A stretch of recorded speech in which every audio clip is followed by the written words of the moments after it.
Wow Kuya Eds Tudo handa sa darating na 17th birthday kay VNC, na nagpre-prepare na ito mga kalingap, yan malalaman natin yan mamaya.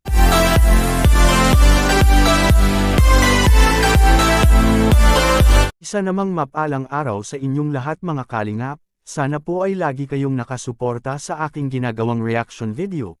At kung nagustuhan po natin ang ganitong kwento, huwag po nating kalimutang mag-subscribe sa maliit na channel na ito, at paunawa ating tapusin ang kabuohang nilalaman nito. Siyempre huwag din nating kalimutang suportahan ang ama ng kalingap na si Val Santos Matubang at Kalingap Rab. Kuya Eds Tudo handa na mga kalingap sa darating na ika-17 birthday ni VNC, na nag-prepare na ito na pasabog mga kalingap. Pero bago ang lahat ay kumustahin muna natin mga kalingap ang bagong bahay ni VNC ngayon. Napatuloy pa rin hanggang ngayon ang paggawa sa bahay mga kalingap na malapit nang matapos ang pundasyon nito.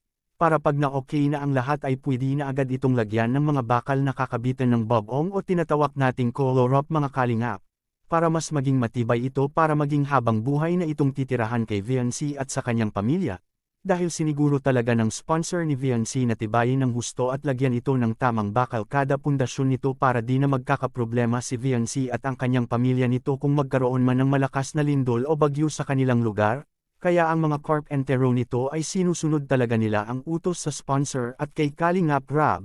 Para walang pera ang masasayang kung sakaling ito'y masisira agad mga kalingap lalo't ang hirap hahanapin ang pera ngayon. Kaya laking papasalamat talaga ni VNC ngayon kay Kalingap Rab at sa sponsor sa walang sawang nagbibigay suporta hanggang matapos ang bagong bahay ngayon ni VNC mga kalingap. Samantala ano naman kaya ang hinahanda ngayon ni Kuya Eds para kay VNC sa darating na birthday nito mga kalingap?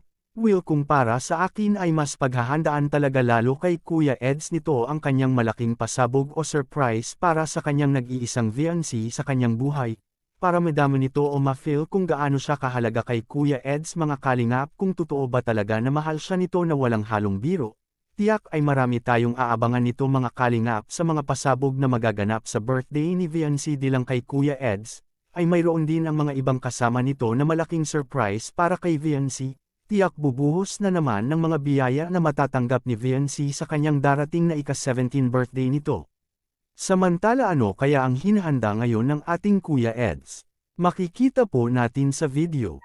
Shout out Patrigi na wala.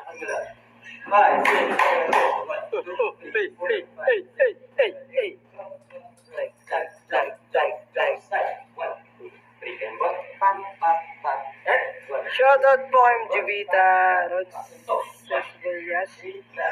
Ito may nagpapakuli po lo. Sorry po. Paano na ito? Hindi na marunong mag-like. Wow grabe pala ang effort na ginagawa ni Kuya Eds mga kalingap sa darating na birthday ni VNC.